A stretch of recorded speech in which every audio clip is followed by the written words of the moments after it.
característica que também é importante para você, psicóloga, quando trabalha com consultoria, são as habilidades.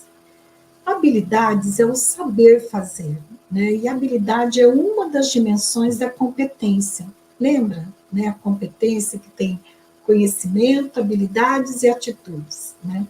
Então, o saber fazer é importante. Eu penso que, né, é até um compromisso ético de cada uma de nós assumir um trabalho quando você sabe fazer. E se você não sabe fazer, mas quer assumir aquele trabalho, né, você gostaria de pegar aquele trabalho, de formalizar aquele contrato, enfim, fechar aquela proposta de trabalho, você tem o compromisso de buscar desenvolver essas habilidades. E nem sempre é só por meio de cursos, né? Às vezes a gente precisa de uma supervisão, de uma orientação.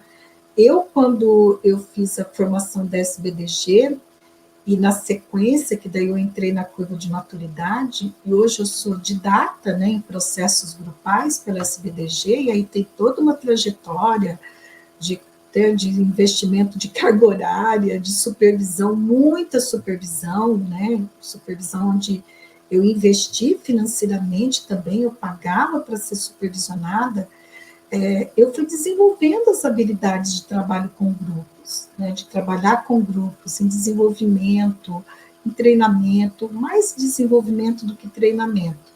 Então, as habilidades você pode desenvolver, mas é importante que não seja um processo também solitário, né, um processo onde você tem a ilusão da onipotência, né? Achar que vai dar conta sozinho. Não, de poder buscar uma ajuda, poder buscar uma mentoria, né, para te auxiliar nesse processo de desenvolvimento dessas habilidades. E aí, veja, o que eu percebo assim, né, que quando nós temos a graduação em psicologia, nós já temos muita vantagem em relação a poder desenvolver essas habilidades. Por isso que eu foco, né, na psicóloga. Claro que tem uma questão da minha formação, né, da ter a mesma profissão, tem uma questão de gênero também, que eu me identifico, fico mais à vontade de falar para a psicóloga, né, e não pro psicólogo. Claro que todos são bem-vindos, né, mas eu fiz essa escolha para quem eu vou dirigir a minha fala, porque daí também tem a ver com a minha trajetória, com as minhas questões, para eu poder também compartilhar. Então, a nossa graduação já nos dá um diferencial. Então, você fazer uma adequação, né, em termos de buscar sair da área clínica, ou se manter na área clínica, e, em paralelo, levar a consultoria, é uma questão de adequação, porque a base que é a graduação você já tem. Sim, tem uma complexidade. Sim, não é atender uma pessoa ou um grupo, não é atender uma família, vai ser atender uma organização que tem toda a complexidade de uma organização. Mas é possível, como eu já disse, se você tem um método, é possível. O que eu não gostaria é que algumas colegas ficassem com uma crença que fosse algo inatingível, algo que não é para mim.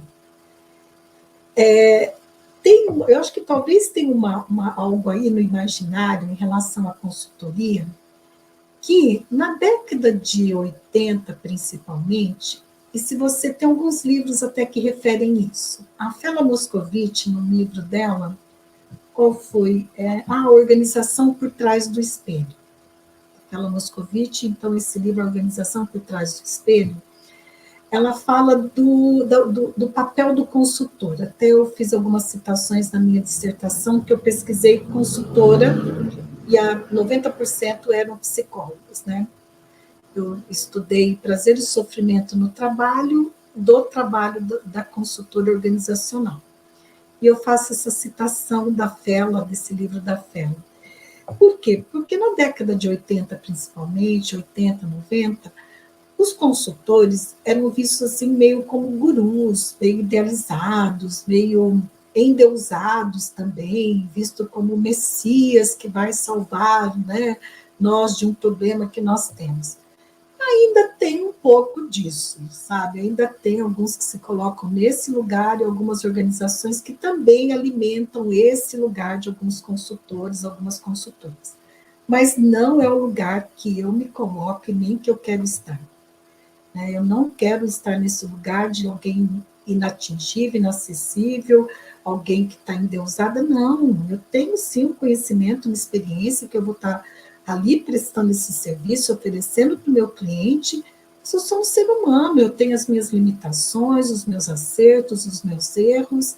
Claro que eu procuro acertar mais do que errar, mas é isso. Então, eu penso às vezes que essa é uma hipótese que eu tenho, sabe? Que às vezes essa questão desse, talvez essa crença que está aí né, nessa mente coletiva, nesse inconsciente coletivo, de acreditar que não, isso não é para mim, para eu ser consultora, enfim. Eu lembro que eu trabalhava numa empresa como coordenadora, a Regina que está aqui assistindo, ela vai lembrar. Eu trabalhava numa empresa, a Regina foi uma amiga muito querida, a gente fez uma pós, lá no início da minha carreira, a gente fez uma pós juntas, e eu trabalhava como coordenadora numa empresa, e eu contratava isso nos anos 80, 1900, não, 90, já era 90, 95, mais ou menos. E tinha alguns consultores que era uma cidade do norte do Paraná, hoje eu moro em Curitiba, mas era uma cidade do norte do Paraná, e que quando eu ia contratar esses consultores, eu lembro que teve um que veio do Rio de Janeiro, ele fez algumas exigências em relação ao hotel, as condições do hotel, tal, que parecia uma estrela de rock, entendeu? Aquelas popstar, assim, sabe? Hoje, lembrando disso, eu acho muito interessante, né? Então, eu penso que durante muito tempo esse foi o lugar que muitos consultores se colocavam e que as empresas também alimentavam isso, né? Esse endeusamento, essa coisa mais distante, enfim, né? Como o Messias que vai salvar, vai nos salvar, ele tem o oráculo, como se fosse um oráculo, ele tem todo o poder e nós estamos aqui, né? Resignados, enfim. Mas eu penso que hoje, né, as coisas foram evoluindo, foram se desenvolvendo, né? As pessoas estão com uma outra mentalidade, pelo menos eu quero acreditar nisso. Então, talvez, é uma hipótese que eu tenho, talvez seja um pouco por isso que algumas colegas acham que é inatingível para elas estarem nesse lugar de consultor.